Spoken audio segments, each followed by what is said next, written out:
दोस्तों आज के वीडियो में हम जानते हैं कि किसी दवाई से ड्रग रिएक्शन कैसे होती है। वैसे तो दवा किसी भी बीमारी को ठीक करने के लिए देते हैं, लेकिन कई बार दवा बीमारी को ठीक करने की बजाय आपके लिए परेशानी खड़ी कर देती है। इसे ड्रग एलर्जी या ड्रग रिएक्शन कहते हैं। इसलिए कभी भी कोई भी दवा डॉक्टर को दिखाए बिना ना खाएं। ड्रग रिएक्शन क्या है? कोई दवा लेने से अगर आपका इम्यून सिस्टम दवा के साथ प्रतिक्रिया करता है, जिसमें रैसेस, बुखार और सांस लेने में दिक्कत जैसे कुछ लक्षण दिखाई देते हैं, तो समझ लीजिए आपको ड्रग रिएक्शन हुआ है। एक ही दवा से आपको एलर्जी हो ये जरूरी तो नहीं। हो सकता है आपको सूट कर रही है और आपके परिवार के किसी अदर सदस्य को सूट नहीं कर रही है।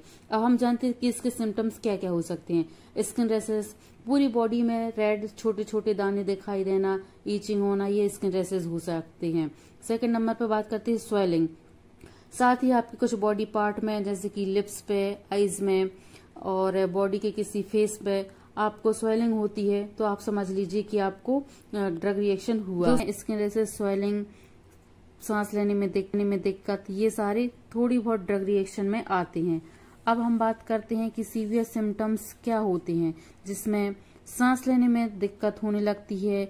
दूसरा, उल्टी तथा जी मचलाने लगता है। कभी कभी अनकॉन्शियसनेस भी हो जाती है। नेक्स्ट हम बात करते हैं कि चक्कर और बेचैनी फील करने लगता है पेशेंट, जिसमें बॉडी धीरे धीरे स्वेलिंग और वीकनेस फील होने लगती है।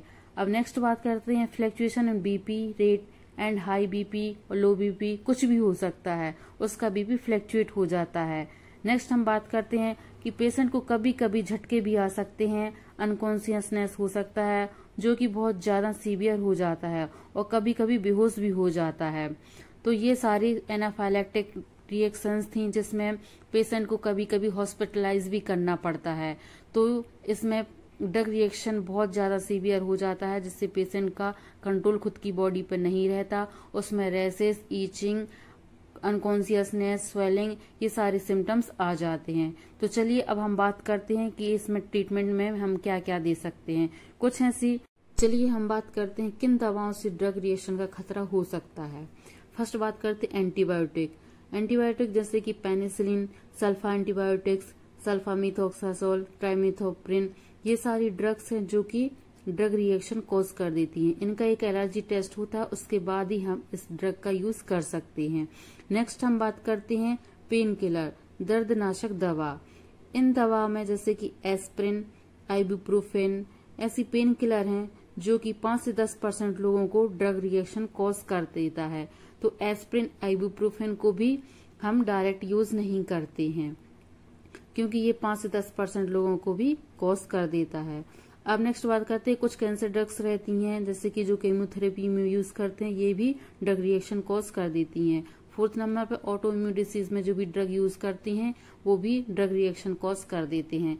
तो हमें ऐसी दवाओं का सावधानी से यूज करना चाहिए, क्योंकि ये सारी दवाएं जो होती हैं ये ड्रग रिएक्शन कॉज कर देती हैं। तो आइए दोस्तों अब हम बात करते हैं कि अगर आप एक सिरिंज में 2 इंजेक्शन फिल करते हैं, अगर सिरिंज में दोनों इंजेक्शन फट जाते हैं या टर्बिडिटी शो करते हैं या फिर कलर चेंज हो जाता है, तो ऐसा इंजेक्शन हमें पेशेंट के लिए यूज नहीं करना है, क्योंकि यह इंजेक्शन ड्रग रिएक्शन कॉज हो चुका है, और अगर हम यह पेशेंट को लगाएंगे तो वह सीवियरिटी में जा सकता है। तो ऐसे इंजेक्शन को डिस्कार्ड कर देना चाहिए। अब हम बात करते हैं ट्रीटमेंट में हम क्या क्या दे सकते हैं।